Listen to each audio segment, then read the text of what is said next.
Le pape François accueilli en grande pompe à Rabat, la capitale d'un pays à 99% musulman. Devant des milliers de Marocains et aux côtés du roi Mohamed VI, le pape a défendu la liberté de conscience et a appelé les croyants à vivre en frères. Nous sommes appelés à suivre cette voie sans relâche, à nous aider les uns les autres à dépasser les tensions et les malentendus, les apparences et les stéréotypes qui mènent à la peur et à l'opposition. Une coexistence pacifique que les deux souverains souhaitent aussi à Jérusalem. Ils ont signé un texte qui appelle à préserver la ville sainte comme patrimoine commun des trois religions monothéistes. Le pape François et Mohamed VI ont ensuite visité l'Institut de formation des imams de Rabat, un établissement qui promeut un islam modéré et se présente comme un rempart contre le radicalisme.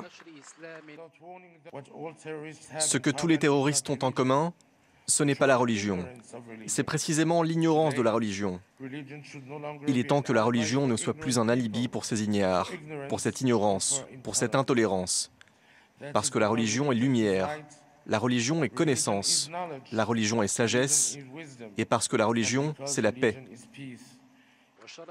François a ensuite rendu visite à des migrants venus d'Afrique subsaharienne au siège de l'organisation humanitaire catholique Caritas, le Maroc étant l'une des plateformes des routes migratoires vers l'Europe. Dimanche, le pape rencontrera aussi la communauté catholique, composée en majorité d'Européens expatriés. Puis, il célébrera une messe avant de repartir pour Rome. On termine avec ces images de monuments plongés dans le noir pour la bonne cause. De Sydney à Dubaï, en passant par Rio, Rome ou encore Paris, de nombreux sites se sont éteints ou vont s'éteindre ce soir, à l'instar de l'Opéra de Sydney, de la Tour Eiffel ou encore du Colisée à Rome. L'idée est de rappeler l'impact de nos dépenses énergétiques sur le climat. Une opération désormais rituelle organisée par l'association WWF. Les particuliers sont également invités à éteindre leur lumière pendant au moins 1 heure.